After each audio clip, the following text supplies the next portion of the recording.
పరిశుద్ధుల ప్రేమగల తండ్రి దయగల యేసయ్య మీకు వందనాలు స్తోత్రాలు.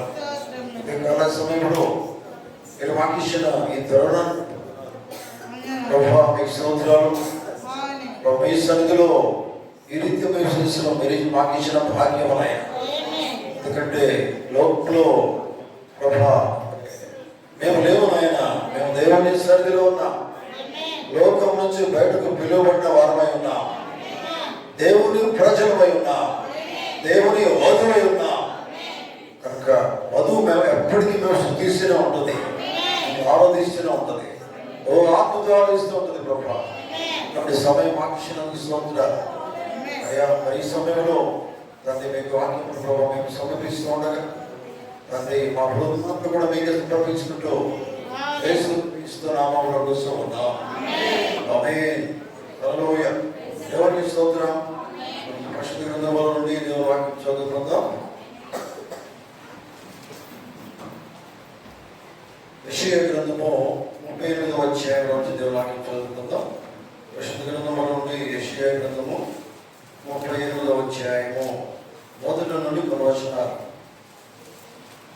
ఆ దినములలో హిజ్కియాకు మరణకరమైన రోగం కలుగగా ప్రవక్తయు ఆమోజు కుమారుడైన యెషయా అతని ఎదురుకు వచ్చి, నీవు మరణమవుచున్నావు, బ్రతుకు, కనుక నీవు నీ ఇల్లు చక్కబెట్టుకుని యెహోవా సెలవిస్తున్నాడని చెప్పగా అతడు తన ముఖమును గోడ తట్టు తిరిగిపోని, యెహోవా యథార్థ హృదయుడనై సత్యముతో నీ సన్నిధిని నేనెట్లు నడుచుకుంటునో, నీ దృష్టికి అనుకూలంగా సమస్తము నేనెట్లు జరిగించుతునో కృపతో జ్ఞాపకం చేసుకోమని హిజ్కియా కన్నీళ్లు విడుచుచు యెహోవాకు ప్రార్థింపగా యెహోవాకు యెషయాకు ప్రత్యక్షమై ఇలాగ సెలవించెను, నీవు తిరిగి హిజ్కియా ఎదురుకు పోయి అతనితో ఇట్లను, నీ పితరుడైన దావీదునకు దేవుడు యెహోవా నీకు సెలవిచ్చినదేమనగా, నీవు కన్నీళ్లు విడుచుట చూచితిని,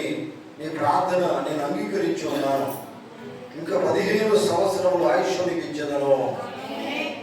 దేవుడు తన మాటలు దీవించును గాక. పరిశుద్ధమైన మా తండ్రి దయగల మా ప్రభువా మీకు వందనాలు స్తోత్రాలు. ఈ సమయంలో అయ్యా మా చదవని వాక్య భాగాన్ని దీవించండి ప్రభా. మీరే వాక్యం ద్వారా మాట్లాడండి నాయన. దాన్ని అల్పడను బలహీన ప్రభా, ఈ వార్తలు జ్ఞానం లేని వాడు నన్ను మీకు సులువ సాధన పంపించండి. రెండవ మాట్లాడు మీరు కాదని పరిశుద్ధాత్మ నేను మీరు శ్రవించి ఉన్నారు. ఈ సమయంలో ప్రభా పరిశుద్ధాత్మ ద్వారా మీరు మాత్రమే మాట్లాడండి ప్రభా. నా నోరును మీరు ముట్టండి, స్వరాన్ని మీరు ముట్టండి నాయన. నన్ను సంపూర్ణంగా ముట్టి స్వార్థపరచండి. ఈ సమయంలో ప్రభా మీరు మాట్లాడకుండా మీరు మాత్రమే మాట్లాడండి నాయన. మీరే వాక్యం ద్వారా మాట్లాడండి. మా హృదయాన్ని మా జీవితాలను బలపరచండి ప్రభా. మీ స్తోత్రాలు తండ్రి. ఎంతమంది ప్రభా మీ సన్నిధికి కూడి వచ్చి ఉన్నారో వారందరూ దీవించండి. పేరు పేరు వరుసలు ఆశీర్వదించండి నాయన. అందరికీ వాక్యం వినగలిగిన హృదయం దయచండి, వినగలిగిన చెవులను దయచండి, వాక్యం అర్థం చేసుకునే హృదయాన్ని దయచండి ప్రభా. మీ స్తోత్రాలు. ఈ సమయంలో ప్రభా నన్ను మీ సాధ్యంలో ఉంచుకోండి నాయన. మీరే వాక్యం ద్వారా మాట్లాడి మహిమ గల ప్రభావం పొందవలసిందిగా ప్రార్థన. మన ప్రభావం రక్షకుడైన యేసుక్రీస్తు నామములో కూర్చున్నాం. ఆమేన్. కూర్చుందాం.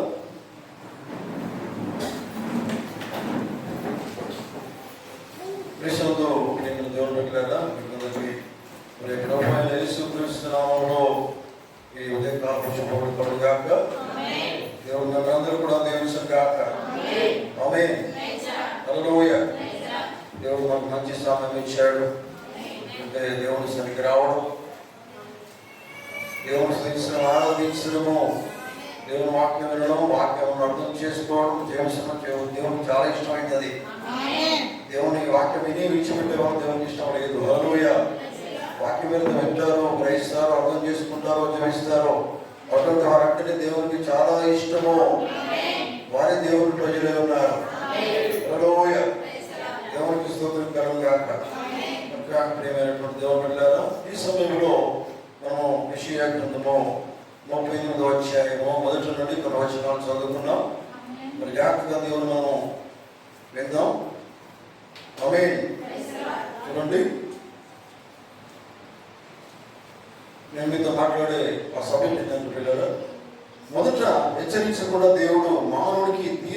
వర్తించడు. ఆమేన్. మీతో మాట్లాడే ఆ కాన్సెప్ట్ చూడండి, అర్థం చేసుకోండి. మొదట హెచ్చరించకుండా దేవుడు మానవుడికి తీర్పు విధించడు. దేవునికి స్తోత్రం. హల్లెలూయా. చూడండి, ఈ మాట ఒకరికి కాదు, ప్రపంచానికి వర్తిస్తుంది.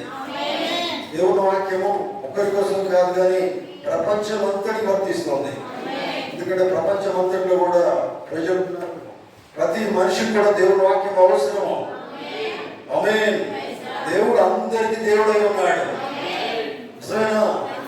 బైబిల్ చెప్తుంది, దేవుడు ఒకడే చెప్తుంది. కనుక ఆ దేవుడే ప్రభువు అయిన యేసుక్రీస్తు అయి ఉన్నాడు. అందుకని వాక్యం అంతా కూడా ఈ మాట ప్రతి వారికి కూడా వర్తిస్తుంది. దేవునికి స్తోత్రం. ఆమేన్. చూడండి, ఎప్పుడు కూడా మీరు గమనించినట్లయితే పిల్లరా, దేవుడు మొట్టమొదట హెచ్చరిస్తాడు, తర్వాత తీర్పు ఇస్తాడు ఆయన. అంటున్నారా? ఎందుకంటే హెచ్చరిక దేనికోసము? జాగ్రత్తగా ఉండమని చెప్పేదానికి. సరేనా? నువ్వు జాగ్రత్తగా ఉండు. నువ్వు దేవుడు బిడ్డగా నువ్వు అనుకుంటున్నావు, ఒకసారి జాగ్రత్తగా చూసుకొని లైఫ్ అంతా కూడా సరిగా ఉన్నావు లేదా చూసుకో. వింటున్నారా? అది ఒక హెచ్చరిక కాదా? ఆమేన్. దాన్ని జాగ్రత్తగా తీసుకో. దేవుని మాట జాగ్రత్తగా తీసుకున్నట్లయితే నువ్వు తీర్పు వెళ్ళకుండా జీవితాన్ని సరి చేసుకో. ఆమేన్. హల్లెలూయా. చూడండి, ఇక్కడ మనం చదువుతున్న వాక్య భాగంలో గొప్ప రాజు ఉన్నాడు. ఆయన నిజమేనా? ఆయన గొప్ప రాజు అండి, ఒక భక్తుడు. ఆయన దేవుని భక్తుడు, రాజు. కానీ ఒక సమయంలో చూడండి, ఆయన అన్నాడు, నీకు మరణం కలగజేయబోతున్నా అన్నాడు. ఆయన మరణం కలుగుతుంది అన్నాడు. మరణం కలుగుతుంది అనేది అదొక హెచ్చరికగా ఉంది. నిజంలో నీకు మరణం వస్తుందని చెప్తే మనం ఏం చేస్తామంటే, మన హాస్పిటల్కి వెళ్ళాం అనుకోండి, వెళ్ళిన తర్వాత డాక్టర్లు ఉన్నారు, నీకు మరణం వచ్చేటట్టుందండి, చనిపోయేటట్టు చెప్తే మనం ఏం చేస్తామండి? ఎన్ని ప్రయత్నాలు చేయాలో అన్ని ప్రయత్నాలు చేస్తాం. వర్తలేదా? ఆమేన్ కదా? డబ్బు లేకపోతే ఏం చేస్తారండి? డబ్బులు తీసుకుని వస్తారు. ఎందుకంటే బ్రతకాలి. నిజమేనా? మొత్తానికి నేను బ్రతకాలా, జీవించాలా, దానికోసం ఎంత సిద్ధపడుతుంది నీకు? డబ్బులు చాలా సిద్ధపడి డబ్బులు తీసుకుని వస్తా. ఎందుకంటే నువ్వు బ్రతకాలి. ఆమేన్. అందుకు సిద్ధపడ్డు కదా, సిద్ధం చేసుకుంటావు. రేపు ఒక ఆపరేషన్ చేయాలండి, దానికి ఇంత ఖర్చు అవుతుందని చెప్తే ఇద్దరు డబ్బులు లేవు, నువ్వేం చేస్తావు? సిద్ధపరచుకుంటావు. ఎక్కడో మొత్తానికి ఏంటంటే ఒక సిద్ధపాటు కలిగి ఉంటావు. ఆమేన్. అంటే నీకు అర్థమవుతుందా? తప్పకుండా ప్రిపేర్ అవుతావు, సిద్ధం చేసుకుంటావు. ఆమేన్. ఎందుకంటే నువ్వు బ్రతకాలి. హల్లెలూయా. ఇక్కడ చూడండి పిల్లరా, మరణము అనేది ఒక సిద్ధపాటు తీసుకొస్తుందండి. హెచ్చరిక ఎప్పుడు కూడా దేవుడు హెచ్చరిస్తున్నాడంటే నువ్వు మంచిగా ఉండడానికి ఎంత అర్థం చేసుకోవాలి. నువ్వు సరిగ్గా లేవంటే నీ కోపం రావద్దు. నాలో ఏదో తప్పున్నది, నేను సరి చేసుకుంటాను అని నువ్వు అనుకోవాలి, అర్థం చేసుకోవాలి. హల్లెలూయా. చూడండి, దేవుడు ప్రతి మానవ హృదయాన్ని తడుతూ ఉన్నాడు, ప్రతి మానవ హృదయాన్ని హెచ్చరిస్తూ ఉన్నాడు. ఎందుకంటే ఎందుకు హెచ్చరిస్తున్నాడు? ఏదో లోపం ఉందని కదా. ప్రతి ఒక్కరి జీవితంలో ఏదో లోపం ఉంది. అంటున్నారా? ఆ లోపాలను ఏం చేసుకోవాలా? దిద్దుకోవాలి, సరి చేసుకోవాలి. అందుకే నేను మాట్లాడుతూ ఉన్నాడు. హల్లెలూయా. చూడండి, దేవుడికి అవకాశం ఇస్తున్నాడు. అవకాశం. ఎందుకంటే నువ్వు తీర్పు వస్తావు, నువ్వు నాశనానికి వస్తావు, దానికంటే ముందుకు అవకాశం ఇస్తున్నాడు. అవకాశం ఏంది? చక్కగా చేసుకో, నీ జీవితాన్ని దిద్దుకో. ఎక్కడ లోపం ఉందో దాన్ని సరి చేసుకో. ఎక్కడ అయిష్టమైంది ఉన్నదో దానికి నీకు నీవుగానే సరి చేసుకో. చూడండి, కానీ మానవుడు ఏం చేస్తున్నాడంటే ఆ హెచ్చరికను పట్టించుకోవట్లేదు. చూస్తా తర్వాత సంగతి, ఇంకేదో రాబోతుందని వెళ్తుంటే మనం ఏం చేస్తాం? తప్పడు చూస్తానండి నేను. అది సిద్ధపాటు కాదు. ఎప్పుడైతే నీకు దేవుడు పిలిపిస్తున్నాడో అప్పటి నుంచే నువ్వు సిద్ధపాటు కలిగి ఉండాలా. సరేనా? సిద్ధపాటు కలిగి ఉండాలి. కానీ మానవుడు ఏం చేస్తున్నాడు? దాన్ని మూర్ఖంగా అంటే పట్టించుకోవట్లేదు. తన ఇష్టం ఉన్నట్టుగానే జీవిస్తూ ఉన్నాడు, మూర్ఖంగా వ్యవహరిస్తూ ఉన్నాడు. చూడండి, ఒక ఆశాభాషిగా అతను దాన్ని తీసుకుంటున్నాడు. దేవుని వాక్యాన్ని, దేవుని హెచ్చరికలు అతను ఆశాభాషగా తీసుకుంటున్నాడు. తన ఇష్టం ఉన్నట్టుగా జీవిస్తూ ఉన్నాడు. ఒక సమయం వస్తుంది, హెచ్చరిక నెరవేరుతుంది. చూడండి, కనుక హెచ్చరిక అని దేనికోసము? నువ్వు సరిగా ఉండడానికి. అది నువ్వు గ్రహించవలసింది. చూడండి, కనుక దేవుడు మాట్లాడే ప్రతి మాట కూడా అది నిన్ను సరిదిద్దుకోవడానికి. అది నీకోసమే దేవుడు మాట్లాడుతున్నాడు. ప్రతి ప్రసంగం నీకోసమే, ప్రతి వాక్యం నీకోసమే, ప్రతి వాక్యం కూడా నువ్వు బాగుపడడానికి, నీ జీవితాన్ని దిద్దుకోవడానికి. ఎక్కడో లోపం ఉంది, దానిలో సరి చేసుకోవాలా. అది హెచ్చరిక కాదా? ప్రతిదీ హెచ్చరిక ఉన్నది. అది నీ జీవితాన్ని దిద్దుకోవడమై ఉన్నది. ఆమేన్. చూడండి, అందుకనే దేవుడు ప్రజలకి, జనులకి హెచ్చరిక ఇవ్వకుండా తీర్పు తీసుకుపోడండి. ప్రతి యుగంలో దేవుడు హెచ్చరిస్తూనే ఉన్నాడు. ప్రతి కాలంలో హెచ్చరిస్తూనే ఉన్నాడు. ఆమేన్. చూడండి, ఎందుకోసమని? వారు నాశనం కాకూడదు. ఎందుకంటే దేవుడు అందరినీ ప్రేమిస్తాడు. బైబిల్ చెప్తుంది, దేవుడు లోకం ఎంతో ప్రేమించాడు. సరేనా? ఎంతో ప్రేమించాడు. కానీ కాగా తన అద్వితీయ కుమారునందు విశ్వాసము ప్రతివాడు మాత్రమే నశింపకుండా నిత్య జీవం పొందుకుంటాడు. అందుకు కాదు, ఎవడైతే గ్రహిస్తాడో ఆ వార్నింగ్, ఆ హెచ్చరిక, ఆ మాట, ఆ పిలుపు, ఆ స్వరం ఎవడైతే అర్థం చేసుకుంటాడో వాడు సిద్ధపడతాడు. అందరికీ వినబడుతుంది స్వరం. చూడండి, ఇక్కడ ఈ స్వరం అందరు వింటున్నారు, మనం అందరికీ స్వరం వింటున్నాం. కానీ సిద్ధపడ్డాడు ఎవరు? ఎంతమంది సిద్ధపడుతున్నారు? ఎవరు హెచ్చరికగా తీసుకుంటున్నారు? హెచ్చరిక ఏం చేస్తే మనల్ని సిద్ధపడుతుంది. ఆమేన్. చూడండి, దేవుడు తాను ఏది చేయదలుచుకున్నాడో చూడండి, అది భాష చెప్తున్నాడు. ఆయన మొట్టమొదటిగా చెప్తున్నాడు, మీరు జాగ్రత్తగా ఉండండి, మీరు సిద్ధపడండి, మీరు సరిగా జీవించండి. దేవుడు మాట మనం వింటూనే ఉన్నాం. ఇప్పుడు కాదండి, ఎప్పటి నుంచో వింటున్నాం. మనం ఏం చేయబడాలి? దేవుని వాక్యం ద్వారా సరి చేయబడాలి. కనుక దేవుని వాక్యంలో పెట్టాలా? జాగ్రత్త వినండి. ప్రతి ఒక్కరు దేవుని వాక్యాన్ని వినండి. వాక్యం నీకోసమే, దేవుని మాట నీకోసమే, దేవుని వాక్యం మన అందరి కోసమే. ఎందుకంటే మనం అందరూ నశించకూడదని దేవుడు కోరుతున్నాడు. ఆమేన్. చూడండి, కనుక దేవుడు ఏదైతే చేయదలుచుకున్నాడో దానికంటే ముందుగానే మనకు దేవుడు ఏం చేస్తాడు? ఇలా ఉండండి, ఎందుకంటే మీరు లేకపోతే నాశనం ముందున్నది. మొదటిగా దేవుడు మనతో చెప్తూ ఉన్నాడండి. అర్థం చేసుకోండి. కనుక ప్రజలకి దేవుడు అవకాశం ఇస్తూ ఉన్నాడు. మీరు జాగ్రత్తగా ఉండండి, జాగ్రత్తగా జీవించండి. దేవుడు మొట్టమొదటిగానే ప్రజలకు అవకాశం ఇస్తూ ఉన్నాడు. కనుక అవకాశాన్ని మనం ఏం చేయాలి? దుర్వినియోగం చేసుకోవడం కాదు. దేవుడిచ్చే ప్రతి అవకాశం కూడా దేవుడు నా కోసమే అవకాశం ఇచ్చాడు అని నువ్వు అర్థం చేసుకోవాల్సినది. ఈ దినాన దేవుడు నాతో మాట్లాడి ఉన్నాడు, అది నా కొరకే అని నువ్వు అర్థం చేసుకోవాలి.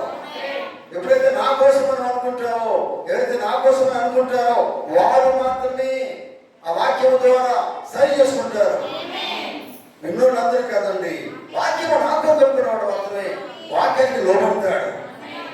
దేవుడు నా కోసమే మాట్లాడుతున్నాడు. నేను నశించకూడదు, నా దేవుడు ఇష్టపడుతున్నాడు, నా లోపాన్ని తెలియజేస్తున్నాడు, నేను సరి చేసుకుంటాను.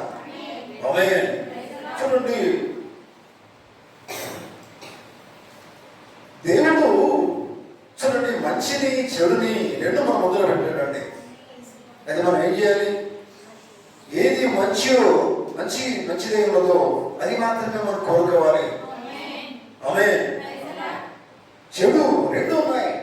మీ తెలుసా, ఏదైనా తోటలో దేవుడు రెండు పెట్టాడు. ఏం పెట్టాడు?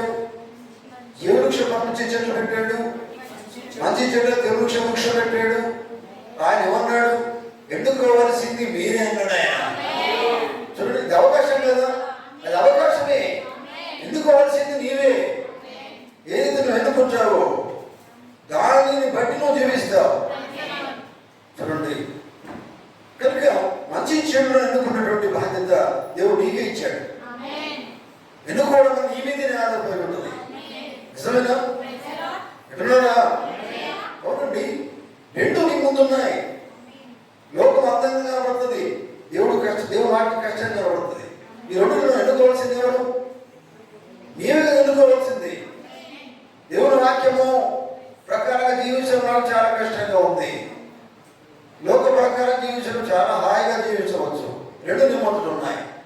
ఈ రెండింటిలో ఎన్నుకోవాల్సింది నువ్వే, జీవించవలసింది నీవే, రెండు నీవే. ఆమేన్. చూడండి, దేవుడు ఎప్పుడు కూడా చూడండి రెండు చెప్పుడు ఆయన, రెండు చెప్పుడు రెండింటి ప్రకారం జీవించమని చెప్పడు ఆయన. ఏదో ఒకటి ప్రకారం జీవించు, ఏదో ఒకటి ఎన్నుకోవాలి. అర్థమవుతుందా? ఏదో ఒక దాని ప్రకారం జీవించు, కానీ రెండు రకాల జీవించు అని చెప్పడు ఆయన. రెండు రకాల జీవితం కలిగి ఉండమని చెప్పడు ఆయన. సరేనా? అవునండి, దేవుడు ఇష్టమైతే దేవుడికి ఇష్టంగా జీవించు.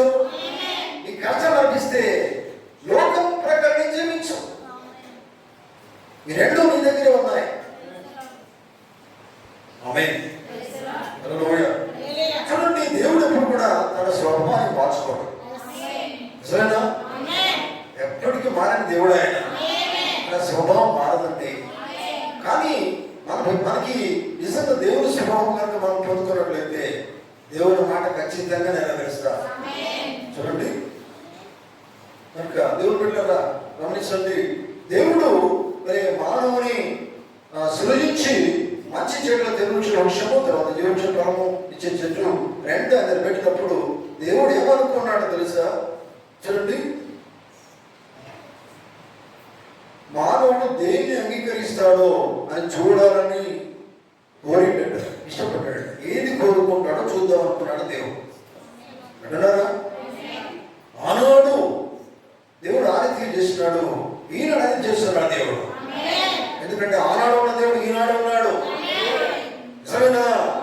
అప్పుడు ఏం చెప్పినాడు, ఇప్పుడైతే చెప్తున్నాడు. మా దేవుడు మారనివాడండి. చూడండి, నిన్న ఉన్న దేవుడు ఇవాళ ఉన్నాడు, రేపు ఉన్నాయన. ఎందుకంటే బైబిల్ చెప్తున్నది, నిన్న నేడు నిరంతరము ఆయన ఒకటే రీతిగా ఉన్నాడు. ఆయన వర్తమానం ఒకటే రీతిగా ఉంటుంది, ఆయన వాక్యం ఒకటే రీతిగా ఉంటుంది. ఎందుకంటే ఆయన మారని దేవుడే ఉన్నాడు. చూడండి, ఆయన స్వభావం మారదు. చూడండి, గమనించారు పిల్లల. అందుకని దేవుడు తీర్పునకు ముందుగా ఒక మంచి అవకాశం ఇస్తూ ఉన్నాడు. అది నువ్వు అర్థం చేసుకోవాలి.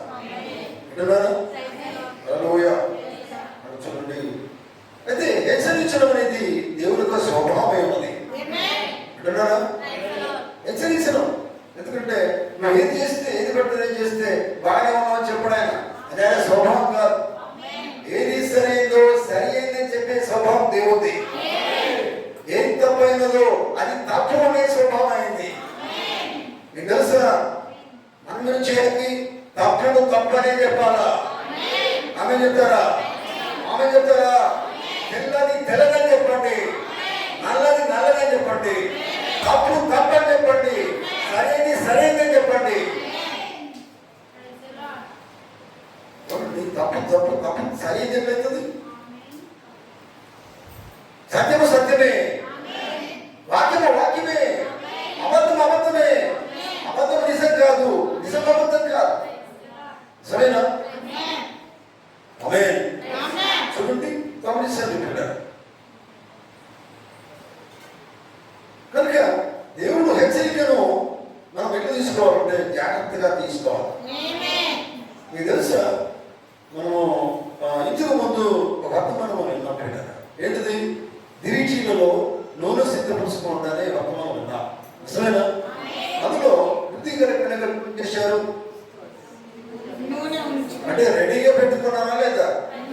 ఆమేన్. అంటే ఏంది? పెళ్లి కుమారుడు ఆయన వస్తున్నాడని చెప్పిన తర్వాతనే సిద్ధపరచుకుంటామని ఆ ఉద్దేశం వారికి లేదు. మరి ఎట్లా ఉన్నారంటే ఎప్పుడు పిలుపు వచ్చినా పర్వాలేదు, ఆయన ఎప్పుడు పిలిచినా పర్వాలేదు, మేమైతే ఎప్పటికి సిద్ధంగానే ఉంటాం. ఆయన రేపు పిలిచినా పర్వాలేదు, ఎల్లుండి పిలిచినా పర్వాలేదు, ఇప్పుడు పిలిచినా పర్వాలేదు, మేము ఎప్పటికీ సిద్ధంగానే ఉన్నాం. అది సరైంది, అది కావాలా? అది పిలువాలా, నన్ను హెచ్చరించాలా, నేను అప్పుడే బాగుంటాను, అది సరైంది కదండి. హెచ్చరించబడక ముందే సరిగా ఉండాలా. చూడండి, దేవుడు పెట్టారా గమనించండి. దేవుని పని ఏంటంటే ఎల్లప్పుడూ హెచ్చరించడమే. ప్రతి కాలంలో దేవుడు హెచ్చరిస్తూనే ఉన్నాడు.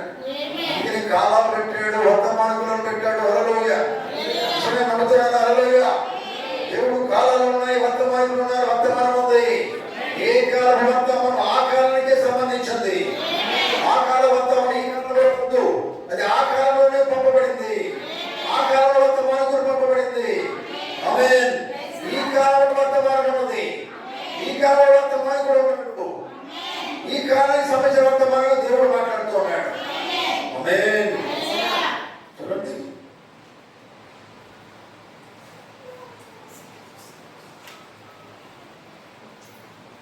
కనుక ఏ కాలంలో చూపిస్తున్నావో ఆ కాలానికి సంబంధించిన వాక్యాన్ని నువ్వు అర్థం చేసుకొని గ్రహించి ఆ వాక్యము చేర్చుకోవాల్సిన బాధ్యత నీ మీద ఉన్నది.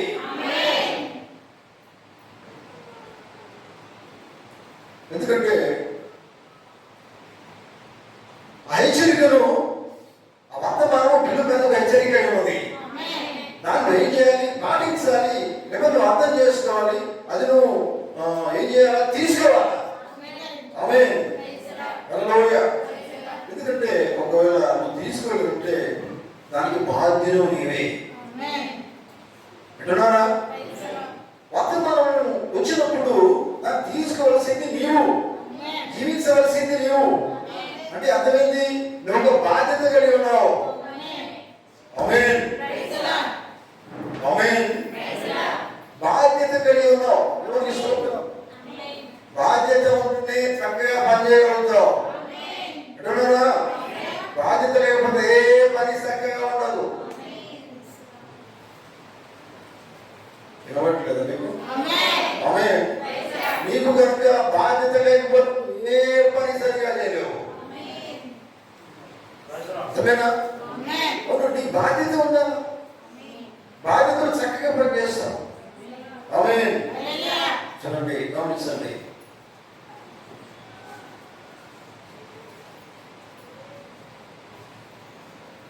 దేవుడు ఒక పని కొరకు మనల్ని ఈ భూమి మీద పెట్టాడు.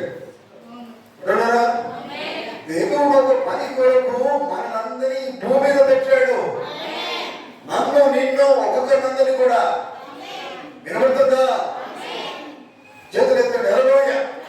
దేవుడు ఒక పని కోసం పెట్టాడు. ఆ పనిని నువ్వు తెలుసుకోవాలి, ఆ బాధ్యతను చేయాలి. అడగడం నీ బాధ్యత. అంటూ ఆ పని చెప్తాడు ఆయన. వింటున్నారా? అడగంది పని ఎట్లా చెప్తాడు ఆయన. నువ్వే పని చేయాలో దేవుడు అడుగు. ఆమేన్. అందుకనే చూడండి, అర్థం చేసుకోండి కదా. అయితే దేవుడు పెట్టిన పనిని నెరవేర్చవలసిన బాధ్యునివి నీవే. ఎవరికి స్తోత్రం. దేవుడికి ఏ పని పెట్టాడు? ఒక విశ్వాసగా పెట్టాడా, లేకపోతే లోకంలో ఒక సాక్షిగా పెట్టాడా? వింటున్నారా? ఒక సువార్తగా పెట్టాడా, లేకపోతే ఒక సందర్శకుడు టీచర్గా పెట్టాడా? ఇవన్నీ దేవుడు పెట్టిన పనులే. ఆమేన్. ఒక సాక్ష్యం పెట్టినప్పుడు, ఒక విశ్వాసం పెట్టినప్పుడు ఏం చేయాలా? ఆ పనికి బాధ్యత వహించాలి. ఆమేన్. ఒక కీబోర్డ్ పేరుగా దేవుడు పెట్టాడా, లేకపోతే ఒక బ్యాట్ పేరుగా దేవుడు పెట్టాడా? ఆ పనికి బాధ్యతలు వహించాలి. దేవుడు ఇచ్చినటువంటి గిఫ్ట్ అది.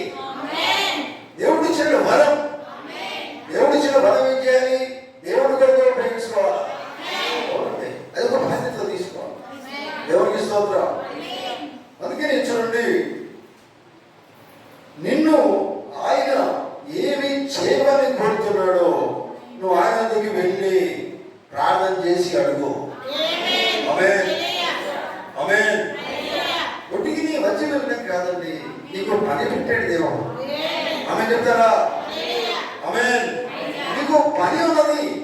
ఆ పనిలో తెలుసుకో. అయ్యా నేను వడికనే వచ్చి వెళ్ళిపోతున్నాను, ఇటు ఇలా వచ్చి వెళ్ళిపోతున్నాను, ఇది బాధ్యత కాదు. అది బాధ్యత కాదు. నువ్వు ఎందుకోసం వస్తున్నావు? విశ్వాసకి వస్తున్నావా? విశ్వాసి బాధ్యత ఏంటి?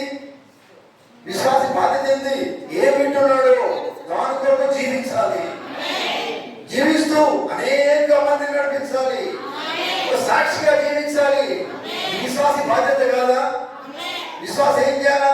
తనను తన కుటుంబాన్ని మార్చుకోవాలా. అవునండి, విశ్వాసి అర్థం చేయాలి. ఒక విశ్వాసి నెలకొనే విశ్వాసిగా ఉంచాను, మా ఇంట్లో వాళ్ళందరూ అలాగే ఉండాలని కోరుకోడు. అతను నమ్ముకున్న ఆ దేవుణ్ణి అందరూ ఇంటి వాళ్ళందరూ నమ్మాలి అని కోరుకుంటాడు. అందుకనే యెహోషువ అన్నాడు, నేను ఒక్కనే కాదు, నేను నా ఇంటి వారును యెహోవాను అనుసరిస్తాము. నేను ఒక్కనే సంతోషపడాలని కాదు, మా ఇంటి వారు సంతోషపడాలా, యెహోవాను ఆనందించాలా, వాక్యమును ఆనందించాలా, అది కావాలా. అందుకని దేవుడు అడగాల, ఏం పని చేయమన్నాడు దేవుడు నన్ను అడగాలి. అడిగితేనే కదండి. మామూలుగా మనం ఏం చేస్తామండి, ఆకు వేస్తే మనం ఏం చేస్తాం, అన్నమేమని అడుగుతారు ఇంట్లో, నిజమేనా? అడిగితే మనం అన్నం పెడతారు. మరి మామూలు విషయంలో అయితే మరి దేవుడి పని విషయంలో ఏమన్నా, లోకం దేవుడి కోసం జీవించాలంటే ఏం చేయాలి? ఎవరిని అడగాలి? దేవుడిని అడగాల. ఒక నమ్మకంతో విశ్వాసం ఉండదు, వచ్చి పోడు కాదు, ఒక బాధ్యత తీసుకోవాలి. దేవుడి సరికి నేను వస్తున్నాను, దేవుడు నాతో ఏం మాట్లాడుతున్నాడు, నేను ఎట్లా జీవించాలనుకుంటున్నాడు అని ఆయన అడుగుతాను, ఆయన చెప్పింది చేస్తాను. ఇది బాధ్యత. అటువంటి బాధ్యత నీకు రావాలి. హల్లెలూయా, దేవునికి స్తోత్రం. చూడండి, ఎవరి దగ్గర మీరు పనికి వెళ్తారు అనుకోండి, ఒక పనికి వెళ్ళిన తర్వాత ఆయన అంటాడు, ఆ యజమాని ఆయన ఏ పని అప్పచెప్పాడు, మనం ఏం చేస్తాం? ఆయన పని పిలిచాడు కదా, ఏం చేయాలి అని అడుగుతాం. నిజమేనా? నిజమే కదా? వింటున్నారా? అడిగితే అడిగినప్పుడే కదా పని చెప్పాడు ఆయన కదా. నువ్వు గడ్డి వేయమంటాడా, లేకపోతే పార పని చేయమంటాడా, లేకపోతే ఇంకే పని చేయమంటాడు, ఏదో ఒక పని చెప్తాడు. అప్పుడు ఏం చేయాలా? అని చెప్పిన పని చేయాలా? అంటే ఎప్పుడు ఇది నువ్వు చెప్పిన పని చేసేది? అడిగినప్పుడు ఆయన చెప్తాడు. చూడండి, గమనించండి. అతను నువ్వు అడగాల.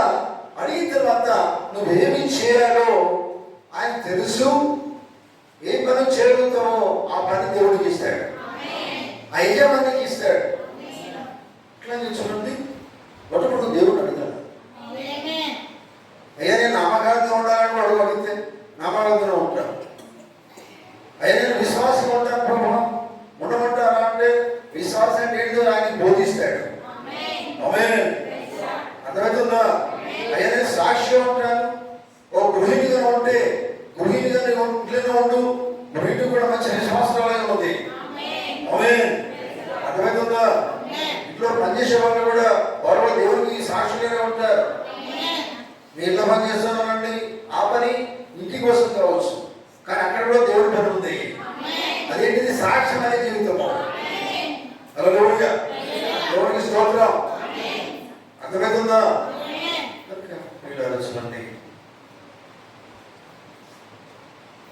ఏదైనా కానీ బాధ్యతలు తీసుకుంటే పని చేస్తాం.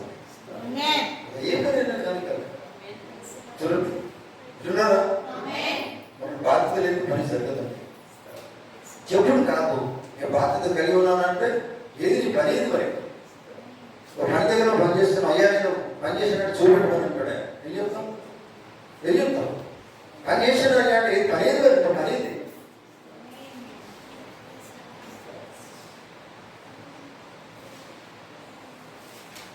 అందుకే ఆయన అడిగితే నీకు ఆయన పని చెప్తాడు, ఆ పని నువ్వు చేయాలి.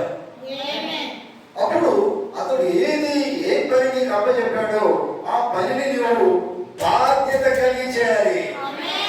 చూడండి, బాధ్యత లేకుండా చేసి కాదు, బాధ్యత కలిగి చేయాలి. అర్థమవుతుందా? ఎవరికి స్తోత్రం. హల్లెలూయా. అందుకనే సంఘంలో బాధ్యత కలిగి ఉన్నాం. సంఘం అందరికి బాధ్యతలు ఉన్నాయి. ఎందుకంటే మీరు నిజంగా దేవుని పిల్లలు ప్రతి ఒక్కరికి బాధ్యతలు ఉన్నాయి. అందుకు బాధ్యత చేస్తేనే కదండి నీ కష్టం అనేది దేవుడు చూస్తాడు.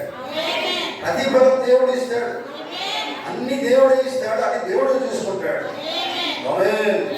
చూడండి, అందుకనే ఈ బాధ్యత తెలియకుండా నువ్వు ఏ పని సరిగా చేయలేవు. కొంతమంది ఒక పని చెప్తే సగం పని చేస్తారు, పని అయిపోయింది అంటారు. బాధ్యత అలా అయింది కదా. ఊడ్చిన అంటే ఊడుస్తారు, మీద మీద ఊడ్చిపోతారు. ఇది బాధ్యత లేదా కాదండి. బోర్డు తిమ్మడం మీద బోర్డు తిమ్మని అనుకోండి. బోర్డు కాదు, బాధ్యత తీసుకొని చేస్తే నీ శ్రమ నీ కష్టం దేవుడు చూస్తాడు. ఏ పనైనా విన్నారా? దేవుడి పని చేస్తేనే ఒక బాధ్యతగా చేస్తే దేవుడిని అత్యధికంగా దీవిస్తాడు. తగిన జీతం ఇస్తాడు. మనం ఒక దగ్గర పని చేసినప్పుడు ఆ కష్టానికి వారు ఏం చేస్తారు? మనకి జీతం ఇస్తారు. సరేనా? దేవుడు జీతం ఏంటిది? నువ్వు కష్టపడి పని చేయి, ఆయన దానికి తగిన ప్రతిఫలం జీతం దేవుడు ఇస్తాడు. చూడండి, అందుకని ఎగ్జాంపుల్ చెప్పుకుంటా పోతుంటే ఒక మాట చెప్తాను. ఎందుకంటే ఈ భూమి మీద కూడా మన జీవితం ఆరోగ్యంగా ఉన్నది. దేవుడు మనకు పనులు అప్పగించాడు. ఈ సంఘంలో దేవుడు పనులకు అప్పగించాడు. తర్వాత సంఘంలో సువార్థికులు ఉన్నారు, తర్వాత కాపులు ఉన్నారు, తర్వాత ఇంకెవరు ఉన్నారు? ఉపదేశకులు ఉన్నారు, ప్రవక్తలు ఉన్నారు. వారికి దేవుడు ఏ బాధ్యతలు ఇచ్చాడో ఆ బాధ్యతలు వారు చేయాల్సింది.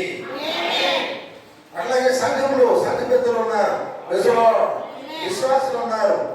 ఎవరి బాధ్యత వారు చేయాలి. అదేమైంది? అదొక క్రమమై ఉన్నది. చూడండి,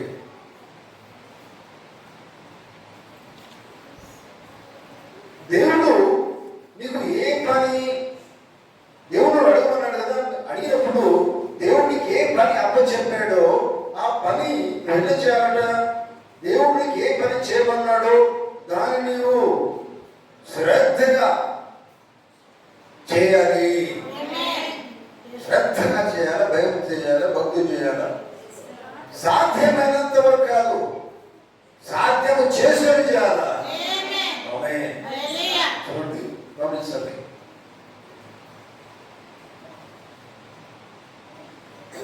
అటువంటి రీతిగా దేవుడు అప్పచెప్పిన పనులు చేస్తే దేవుడు నిన్ను దీవిస్తాడు.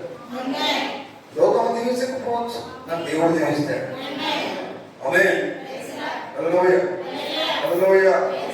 దేవుడికి స్తోత్రం. దేవుడు పెట్టారా? గమనించండి. ఒక ఎగ్జాంపుల్ నేను చెప్తాను. వాచ్ ఉంది, వాచ్ గడియారం ఉంది. వింటున్నారా? వింటున్నారు? హల్లెలూయా. దేవుడికి స్తోత్రం. చేతులు ఉంటాయి. హల్లెలూయా. గడియారంలో దాని నుంచి మంచి ఎగ్జాంపుల్ నేను ప్రభు చెప్తారు. ఎందుకంటే పిల్లరా, మనం రోజు సమయం పాటిస్తాం కదా. ఏ పనికైనా సమయం ఉంది. సమయం అంటే వాచ్ కదా, టైం. సరేనా? టైం చూస్తాం, టైం మనం ఫాలో అవుతాం. దాన్ని గడియారం మనం అనుకుంటాం. చూడండి, మరి గడియారం లోపల పెద్ద మొల్లు ఉన్నది, చిన్న మొల్లు ఉన్నది. విన్నారా? గడియారంలో టైం సరిగా కనబడాలంటే పెద్ద మొల్లు పని పెద్ద మొల్లు చేయాలి. వినపడితే ఆమె చెప్పండి. చిన్న మొల్లు పని చిన్న మొల్లు చేయాలి. అని మీకు అర్థమవుతుందా? ఏ పని దేవుడు ఎవరికి అప్పగించాడో ఆ పని వారు తప్పకుండా చేయాలి. అది బాధ్యత కలిగినటువంటి జీవితము. చూడండి, టైము ఈ పెద్దవాళ్ళు ఆగిపోయిందండి అంటే టైం సరి చూపెడతారు. అంతేనా? సమయం కనబడదు, అది ఆగిపోయింది. ఏమాగిపోయింది? వాచ్ ఆగిపోయిందా? పెద్ద మూళ్ళు ఆగిపోయిందా? వాచ్ పెద్దగా ఉన్నది, అక్కడ కనబడుతుంది మనకి. ఆ పెద్ద మూళ్ళు ఆగిపోతే ఆ వాచ్ వెంటిదే కనబడుతుంది, వెంటనే కనబడుతుంది. ఎప్పుడు వాచ్ కనబడుతుంది సరిగ్గా? ఆ పెద్ద మూలు పనిచేయాలి, ఆ చిన్న మూలు పనిచేయాలి. ఆ నిమిషాల సూర్యుడు చిన్నది అది పనిచేయాలా? దేనికి దేవుడు బాధ్యత ఇచ్చాడో అది చక్కగా పనిచేస్తే సమయం సరిగా ఉంటుంది. ఆమేన్. అర్థమవుతుందా? అలాగే పిల్లలు మన జీవితంలో దేవుడు ఏ పని ఇచ్చాడో ఆ పని బాధ్యతాయుతంగా చేయాలి. ఆమేన్. చేసినప్పుడు ఏమైందంటే అన్ని చక్కగా ఉంటాయి.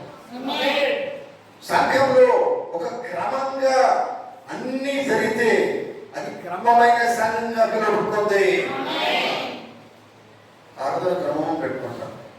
ఆరాధన క్రమం పెట్టుకున్నప్పుడు ఆరాధన సమయం ఒక సమయం ఆరాధనకి సరేనా? అంతే కనబడుతుందా? ఆమేన్. చూడండి, ఆరాధన సమయానికి సంఘంలో ఉన్న సభ్యులందరూ కరెక్ట్ 10:30 కంటే ప్రవృత్తి 10 గంటలకి రమ్మని కనుక చెప్పినప్పుడు అందరూ ఎప్పుడు రావాలి? ఖచ్చితంగా 10 గంటలకి వచ్చినప్పుడు ఆ ప్రవృత్తి చెప్పిన మాట ఫుల్ఫిల్ అవుతుంది. ఆమేన్. నెరవేరినట్లే 10 గంటలకి ఉన్నప్పుడు 10:30కి 11 గంటలకి అట్లా వస్తుంటే ఇప్పుడు క్రమము తప్ప ఆ సభ్యులు తప్ప క్రమము క్రమమే. ఆమేన్. దేవుడు దేవుడే. చూడండి, తప్పేవారు అది ఎందుకు సరిగా లేకుండా పోతుంది క్రమము? అందులో సభ్యులు సరిగా లేరు, వాళ్ళు నిజమైన కాదు. ఆమేన్. చూడండి, ప్రతి దానికి ఒక ఎగ్జాంపుల్ ఉందండి. సరిగా ఉన్నప్పుడే అది క్రమంగా తీసుకురాబడుతుంది. ఆమేన్. హల్లెలూయా. దేవునికి స్తోత్రం. కనుక చూడండి, మనము క్రీస్తు శరీరమై ఉన్నాం. దేవునికి స్తోత్రం. ఆమేన్. మనమందరం కూడా క్రీస్తు శరీరమై ఉన్నాం. క్రీస్తు శరీరమై ఉన్నప్పుడు అందరం కలిసి సాక్షాత్గా కలిసి జీవించాలి. ఆమేన్. నిలబడుతుందా? హల్లెలూయా. అందరూ సఖ్యత కలిగి ఉండడం అంటే ఒకరినొకరు ప్రేమించాలా. ఆమేన్. ఆమేన్. ఒకరినొకరు ప్రేమించుకోవాలా, ప్రేమించాలా. ఎందుకంటే సహోదర ప్రేమ అక్కడ ఉండాలా. ఆమేన్. అది ఏమైతుంది? అది దేవుని ప్రేమ అవుతుంది. ఆమేన్.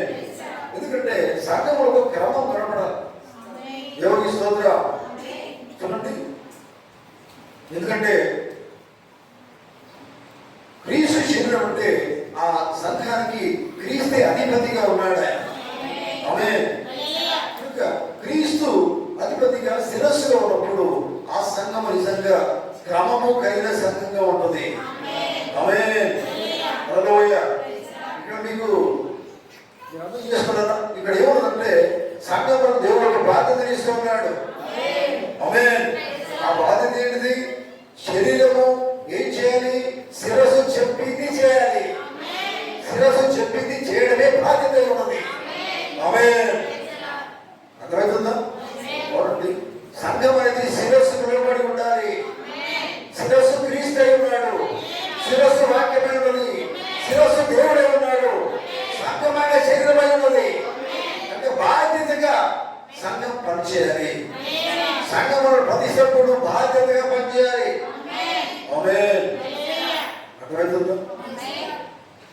బాధ్యతగా పరిచయం అనేది ఏమైనదంటే అది ఒక హెచ్చరిక ఉన్నది. ఆమేన్. బాధ్యతను పనిచేయట్లేదంటే నువ్వు విశ్వాసం కాదు. దేవునికి విశ్వాసం లేదు. ఒక నామకాలతో జీవించినట్టు. కానీ అందుకనే నువ్వు ఏం చేయాలంటే మొట్టమొదట మోకాలు వచ్చి ప్రార్థన చేయి. దేవుడు అడుగు, అయ్యా నేను విశ్వాసంగా జీవించాలా, లేకపోతే నిర్ణయంగా జీవించాలా, లేకపోతే మీకోసం సాక్షిగా జీవించాలా అని దేవుడు అడుగు. అడిగితే దేవుడికి చెప్తాడు. నీ మనసులో ఏముందో అడగకపోతే ఆయన తెలుస్తుంది. ఆమేన్. కనుక ఏముందో అందులో అదే అడుగుతావు కనుక అయ్యా నేను రెండగా జీవిద్దాం అనుకున్నాను అంటే పో అంటాడు. పో, నీ లోపల దేవుడు హృదయంలో దాన్ని బట్టి నువ్వు మాట్లాడతావు. హృదయంలో దేవుని వాక్యం ఉంటే దేవుని వాక్యం నాకు ఇష్టంగానే నువ్వు అడుగుతావు. హృదయంలో లోకం ఉన్నది పో అంటారు. లోకస్తులే లోకంలో కలిసి చల్లగా వేసలేను, నువ్వేసగా ఉండవు, నువ్వేసగా ఉండవు అవసరం లేదు. దేవుని అదిగా అడిగింది నీకోసం సాక్ష్యం కొరకు నిలబడాలి. దేవుడు అడగదు, నీకు కావాలి, అప్పుడు దేవుడికి ఇస్తాడు. ఆమేన్. హల్లెలూయా. దేవుడు పెట్టారా చూడండి.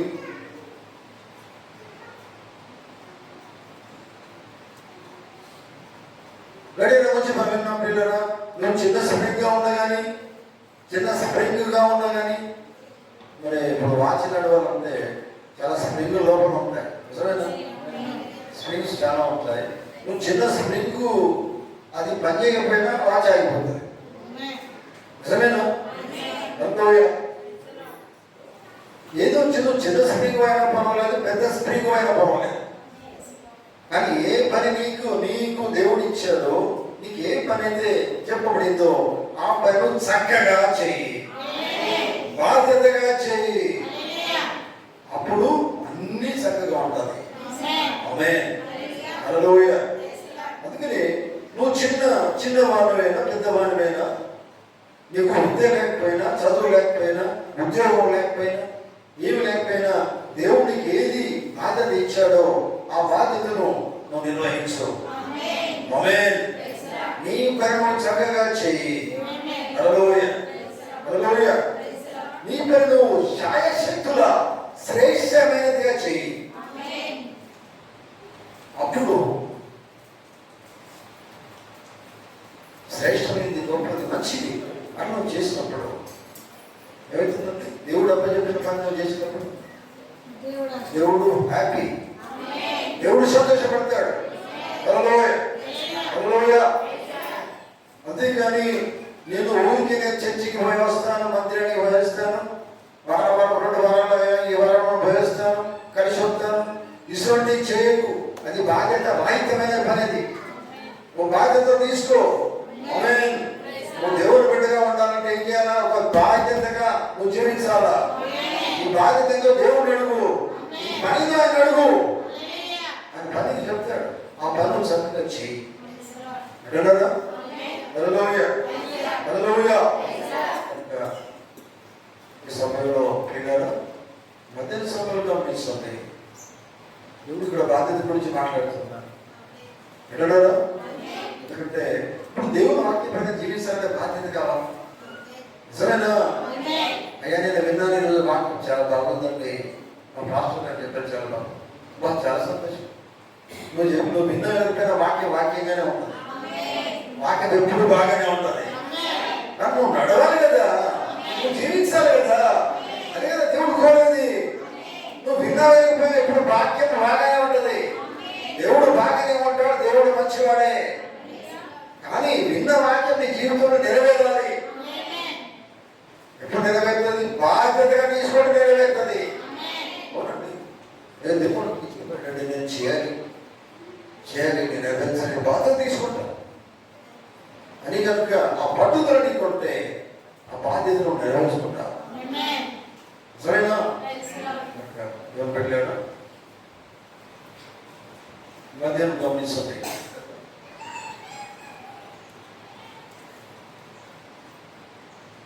దేవుడు వాక్యం నీకు ఇచ్చినప్పుడు, దేవుడు బాధ్యత నీకు ఇచ్చినప్పుడు ఆ బాధ్యతను కనుక నెరవేర్చకపోతే చూడండి, దేవుని ముందర నిలబడి జవాబు చెప్పవలసి ఉన్నావు. ఆమేన్. బాధ్యత నువ్వు నెరవేర్చకపోతే, దేవుడికి బాధ్యత ఇచ్చినప్పుడు దాన్ని చేయకపోతే ఓ దినం దేవుడు నిలబడాల్సి ఉంటుంది. ఏం చేయాలా? ఏం చెప్తావు? చూడండి, అప్పుడు జవాబు ఇవ్వాల్సిన జవాబుదారి ఉన్నావు. చూడండి, అందుకనే బాధ్యత కలిగి నడవాలి, బాధ్యత కలిగి జీవించాలా. హల్లెలూయా. హల్లెలూయా. చూడండి, దేవుడిలాగా గమనించండి. మరి మధ్యాహ్న సమయం నేను ముగిస్తున్నాను. ఎందుకంటే ఇది మనం లెసన్లోకి వెళ్ళలేక, లెసన్లోకి వెళ్ళలేదు కదా. ఇప్పుడున్న వాక్యములను కూడా మన బాధ్యత గురించి ఆయన మాట్లాడుతున్నారు, ఆయన హెచ్చరిస్తూ ఉన్నాడు. మన బాధ్యత ఇచ్చినప్పుడు సరిగ్గా నడవలేకపోతున్నా అని అంటున్నాడు. నీకు ఏ పనులు చేయాలో దేవుడు నడుమన్నాడే. ఆమేన్. లోకము గురించి అప్పుడు కాదండి, దేవుడు లోకంలో జీవించబడ్డా చెప్పడు ఆయన. దేవుడి కోసం ఈ లోకంలో ఒక పని నీకు అప్పగించాడు ఆయన. అదేంటిదో ఆయన అడుగు, అది చేయి. చూడండి, అప్పుడు దేవుడు నీ పట్ల సంతోషంగా ఉంటాడు. బాధ్యత నేను చూస్తాడు, తగిన ప్రతిఫలం ఇస్తాడు. ఆమేన్. హల్లెలూయా. దేవుడు మనం హెచ్చరిస్తున్నప్పుడు వాక్యం మనతో మాట్లాడుతున్నట్టు ఏంటంటే అది ఒక హెచ్చరికలుగా తీసుకోవాలి. ఒక సరిగా మనం లేవు అని ఆయన మాట్లాడుతున్నాడు అంటే దాన్ని వాక్యాన్ని బట్టి సరి చేసుకోవాలి. ఆమేన్. విన్నారా? హల్లెలూయా. దేవుని బిడ్డలారా, దేవుని చిత్తమైతే వచ్చేవారు దీన్ని కొనసాగించుకుందాం, కంటిన్యూ చేసుకుందాం. దేవుడు తన మాటలు దివసం కాక లేచిన పడదాం.